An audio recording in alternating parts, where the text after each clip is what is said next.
और अस्सलाम वालेकुम दोस्तों, आज का हमारा टॉपिक है लेटीट्यूड एंड लॉन्गिट्यूड। लेटीट्यूड और लॉन्गिट्यूड क्या होते हैं? लेटीट्यूड और लॉन्गिट्यूड्स एक इमेजिनरी लाइंस होती है। इमेजिनरी लाइंस होती हैं बिटवीन, हम इन्हें कहते हैं इमेजिनरी लाइंस। ठीक है, इमेजिनरी लाइन बिटवीन ग्लोब, जो ग्लोब के अंदर इमेजनरी लाइंस हैं। इमेजनरी लाइंस का मकसद है कि ये प्रैक्टिकल में नहीं है, हम इन्हें सिर्फ तस्वर करते हैं कि ये लाइंस हैं। हम इन लाइंस को तस्वर क्यों करते हैं? हम इन लाइंस को तस्वर करते हैं ग्लोब की मीयर करने को, जैसे हम एक्चुअल पॉइंट पे पूछ सकें। फॉर एग्जांपल, अब मैं लाइंस से समझाता हूँ, फिर समझेंगे आप, बिना किसी देर के वीडियो को आगे लेके जाते हैं। ठीक है, देखिए, अब ग्लोब को हमने 4 हिस्सों में बटा दिया। कितने हिस्से हो गए ग्लोब के? 4 हिस्से। 4 हिस्सों में अब हम इस लाइन को कहेंगे इक्वेटर लाइन, और इस लाइन को कहेंगे मेरिडियन लाइन। अब ये हो गई इक्वेटर लाइन और ये हो गई मेरिडियन लाइंस। अब ये लाइंस हैं, अब ये हिस्से, ये हेमिस्फीयर है, नॉर्थ हेमिस्फीयर, ये हो गया। अब इस ग्लोब के हिस्से को हम कहेंगे नॉर्थ हेमिस्फीयर। हेमिस्फीयर हम किसी भी आधे हिस्से को कहते हैं जो ग्लोब का होता है। ठीक है, और हम इसे कहेंगे साउथ हेमिस्फीयर। साउथ हेमिस्फीयर, ये सिर्फ नेम जो होते हैं वो उनकी साइड की वजह से होते हैं। फॉर एग्जांपल, ये हमारे यूनिवर्स के, हमारी अर्थ है जो ग्लोब है, उसका नॉर्थ हिस्सा है और ये इसका साउथ हिस्सा है। ठीक है, साउथ पार्ट है। जैसे अब ये 4 हिस्से क्यों हैं? अब 4 हिस्से हैं कि जैसे अब हम इनको एक डायरेक्शन बनाते हैं हम आपको समझने के लिए। ठीक है, मैप को समझने के लिए हमेशा सबसे पहले देखा जाता है डायरेक्शंस।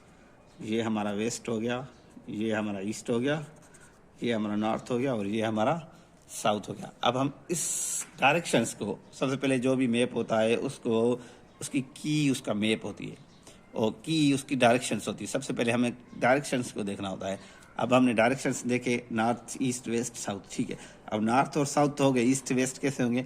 अब ईस्ट वेस्ट नॉर्थ साउथ की वजह से हम इन्हें 4 हिस्सों में डिवाइड करते हैं, 4 हिस्सों में डिवाइड करते हैं। ठीक है, देखें, जैसे ये है हमारा, ये तो नॉर्थ में हो गया। अब नॉर्थ ईस्ट है कि वेस्ट है? अब नॉर्थ हम इसे कहेंगे नॉर्थ वेस्ट।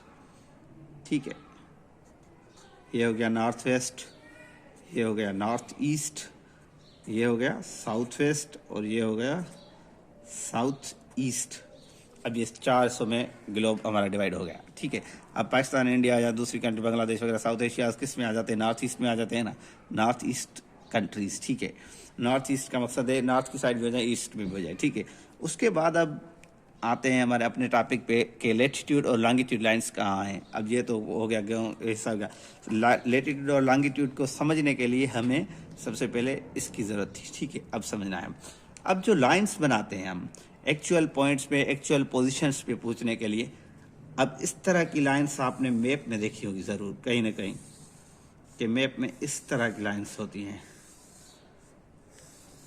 ठीक है, अब इस तरह की लाइंस जो आ जाती हैं हमारे मैप के दरमियान। ठीक है,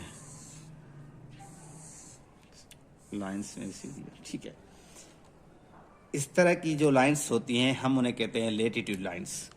ये लाइंस हमें क्या, हम इन्हें क्या कहते हैं? हम इन्हें कहते हैं लेटीट्यूड लाइंस। जो हॉरिजॉन्टल लाइंस होती हैं ग्लोब के बीच में, इमेजिनरी लाइंस किसी ग्लोब या किसी मैप में बनी होती है, हम उन्हें कहते हैं लेटीट्यूड लाइंस।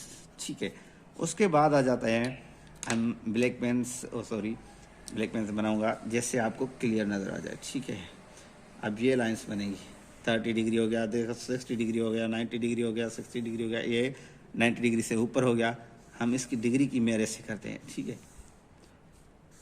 अब ये लाइंस जो होती हैं, हम इन लाइंस को कहेंगे लॉन्गिट्यूड लाइन। ठीक है ना, वर्टिकली लाइंस जो ग्लोब में इमेजिनरी लाइंस होती हैं हम उन्हें कहते हैं लॉन्गिट्यूड लाइंस।